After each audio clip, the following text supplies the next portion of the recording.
Good morning. My name is Susan Koonce, and my pronouns are she, her. I want to share a story with you this morning, and that story is how has caring evolved and grown in our fellowship? How did we get to where we are today?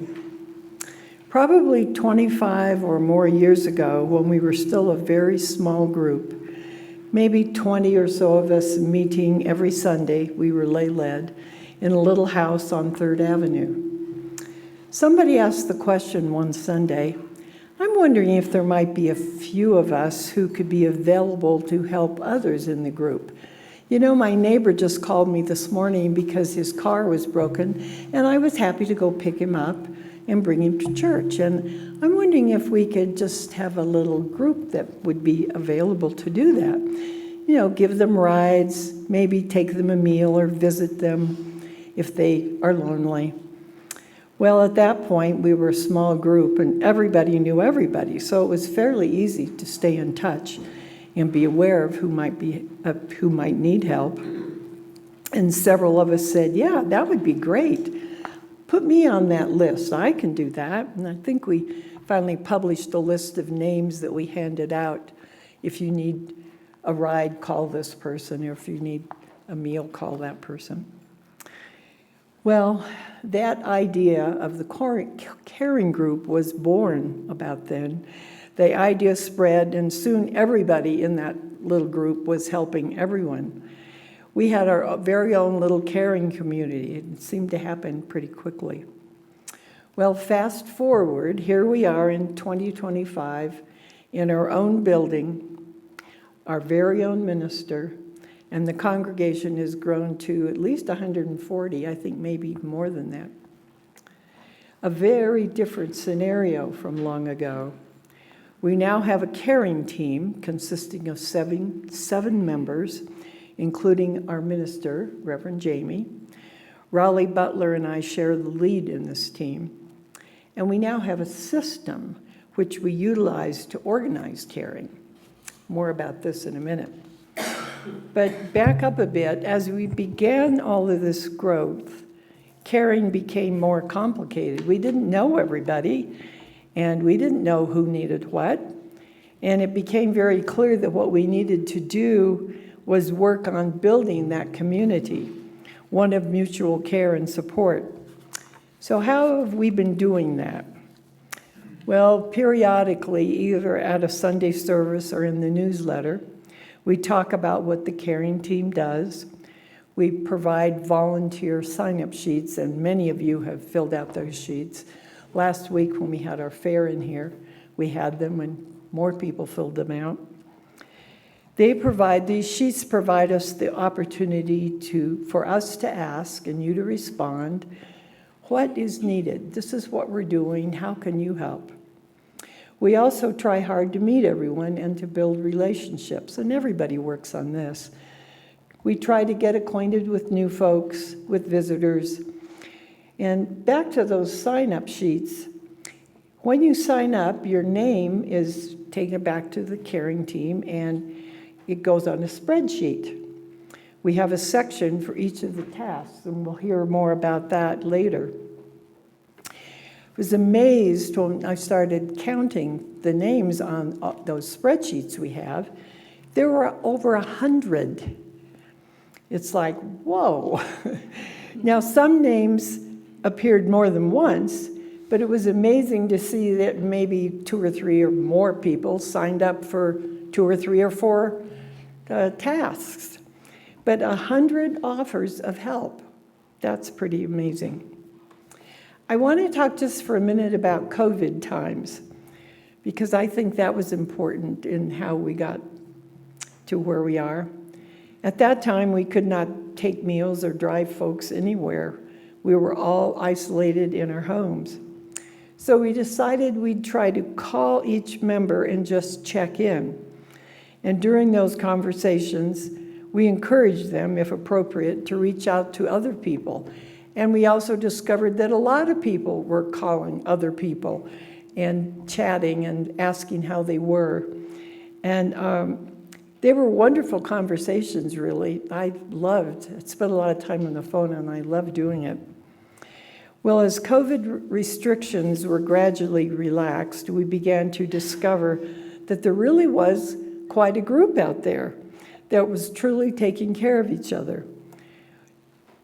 When we heard that someone was having surgery or needed a ride or something, we also discovered that their neighbor or another UU was already helping them. Everybody was really working to take care of everybody.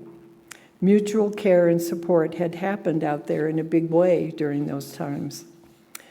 I just want to speak briefly about confidentiality. We treat that very seriously in the team. We meet about once a month, and any of our conversation or people that we talk about and how can we help them, everything in that meeting is confidential. We do not take it beyond that meeting. And another example of confidentiality, if someone calls me or speaks with me and says, oh, I'm having surgery, I'm having a really hard time, and I will always ask if I have their permission to tell other people. Do I have their permission to even take it to the caring team? And is it okay for me to call and check in on you? What we have found, all of us are doing this, sometimes folks aren't really asking for help. They simply want a friendly ear. They really aren't interested in that information going any further. So respect for everyone's privacy is very important. Now, there are other teams and committees in the UU Fellowship here who are an important part of our caring community. The social justice teams, the membership team, the LGBTQIA+ team, just to name several. And the people on those teams, and many of us serve on several of them, are always sharing what is happening and who might need help, or did you check on so-and-so. We just want to make sure that everybody is cared for, and we consider everyone important. And to widen the circle of caring out in the community, many of the teams and many of us in this room are out in the community helping with all kinds of things. I mean, just to name a couple, the Manna Soup Kitchen or the Food Bank, and there are many others. There are a lot of people out there helping. And I guess when it comes down to it, really, we're all caring all the time. 100 offers of help, 100 names is kind of the tip of the iceberg, I think. There are many more names out there in our fellowship, in our neighborhoods, who are helping. So as I conclude my remarks, I would just like to take several moments to pause and be grateful for all of us. Please join me.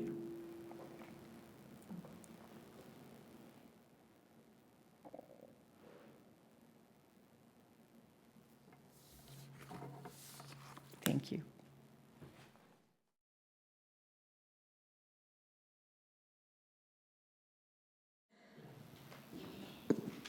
Hi, everyone. I'm Lynn Griffith. And as you can see, one of the most special, beautiful things about our fellowship is that we care for each other so well. So I'm going to bring some of our ministries to life. Susan talked about how we got started and how we evolved. And Susan truly is the heart and soul of our caring community. So one more thing I wanted to mention is that when Bob and I first joined about 13 years ago, one of the reasons was because we didn't have any family here. I felt like if anything happened to one of us, we would have this support team, this caring community to fall back on. So we'll kick off with meals, and Connie Jacobs, who isn't here today, but she heads up the meals. And do you know that we've delivered 40 meals this past year? And Connie has about 20 volunteers. She calls them her food angels because they deliver last-minute requests. They deal with allergies and likes and dislikes. So it's a very important ministry that we have. Rides, transportation, Raleigh heads up this area. So when people need a ride to a doctor's office or even to the grocery store, physical therapy, we provide that. And we've done a low this year, but it's been 10 rides. We partner with Reverend Jamie with the Minister's Discretionary Fund in helping those in need financially. And then moving on to cards, I'm in charge of cards, and you may have noticed that we've been setting up a card table over at Bowman Hall, and this has worked out great because everyone can then express their thoughts and their concerns and send sympathy cards or get well cards or just let people know that they're not alone and they're being thought of. And we've sent about 50 cards this year. Visits and calls, this is Susan's area, and she is selfless about devoting her time. She makes about 3 calls a week to people just to check in, and we have other volunteers that work with her, about 25. So we have made 70 visits to people this year and about 150 calls, and that may even be on the low side. Moving on to community resources, Liza heads up this area, and we're so fortunate to have her with her background in social services and crisis management, so I urge you to stay after during reflection and hear a little bit more. If you're in need or have a disaster or crisis, you can count on Liza. And finally, Reverend Jamie with her background in pastoral care and her big kind, loving heart. She sees about 2 people a week, and I know that you're in need. If you're in need of someone to talk to, she can always fit you in. So we did have a little contest on our caring team as to how many volunteers we had, and as Susan mentioned, well, Susan and I actually will split the prize, and we're getting some new chocolate, not old chocolate, new chocolate. So that's our big, beloved, caring community. Thank you.